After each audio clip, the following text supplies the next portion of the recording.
Having instructional delivery being empowered by how students choose to do it is, a good thing.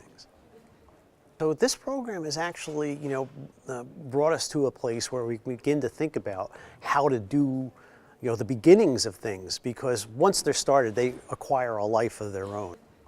We've made an opportunity for people to work together in effective ways and in ways that are exciting and fun. Describe the current state in 2014 of material science. The things that we can do now are utterly without precedent. We can make structures with atomic precision. We can characterize structures with atomic precision.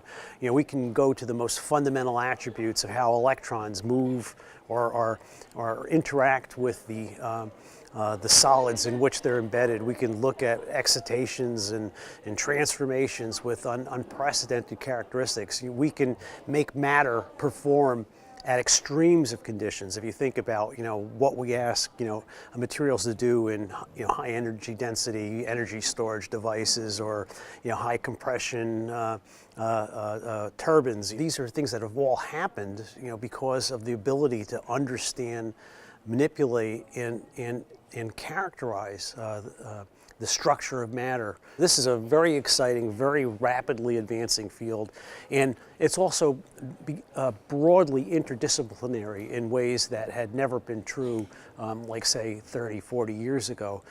We now have to think about materials as they exist and are used in for example, electronics or optics and things that we are structural materials that we might build buildings out of as examples. But we also have to think about it like in the context of how we use materials in medical settings, like for example implants, and where we do forms of repair in a medical sense that would have never been possible in years gone by, with enormous consequences for the welfare and health of people generally.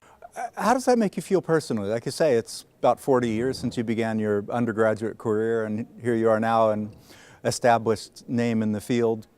How does that make you feel about contributing to society?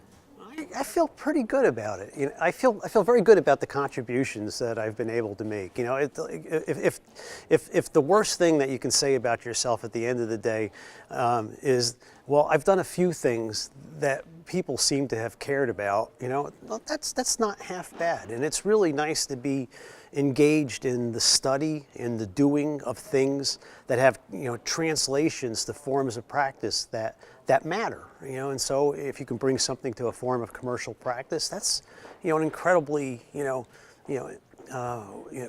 exciting thing to do. But if you'd also bring forward forms of understanding that hadn't existed before, even not knowing what potential benefits might lie down the road, that's really exciting too. So, I think the best thing is that, you come away from it feeling that, I've been very lucky, to have been able to do something that's been exciting and engaging for such a long period of time. What everyday products do we see around us that are a result of material science?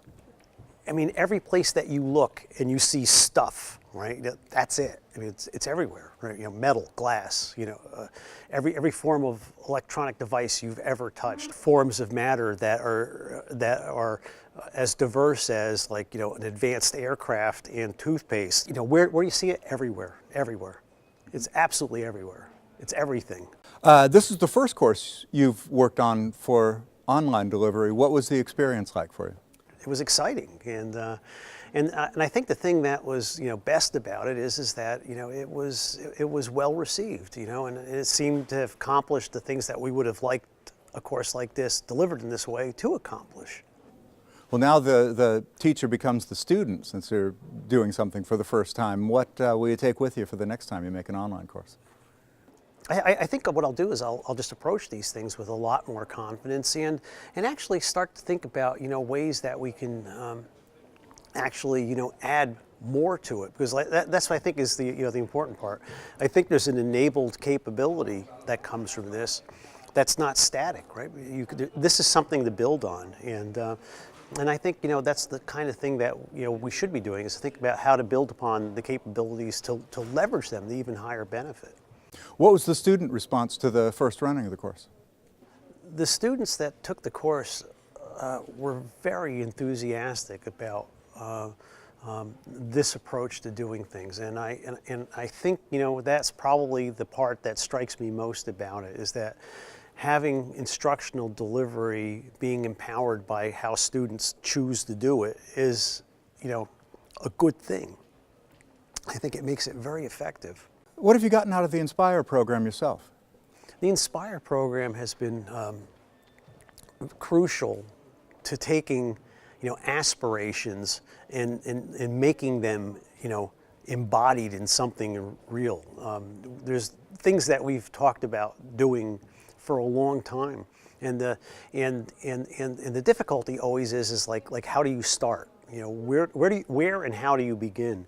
So this program has actually brought us to a place where we begin to think about how to do the beginnings of things, because once they're started, they acquire a life of their own, and I think that'll be probably the most enduring and beneficial impact of what will happen. We've made an opportunity for people to work together in effective ways and in ways that are exciting and fun.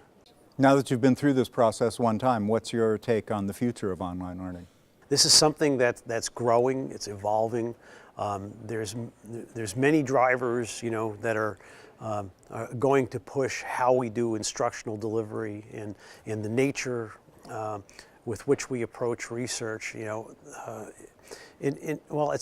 everything's going to change. I mean, and so I think before doing something like this, you're probably fearful. You're a fearful swimmer, right? And once you're in the water, you more or less learn how to, handle it. And, so what are you going to say to other professors when they're thinking about taking that plunge? The water's great, jump on in and, it'll be okay.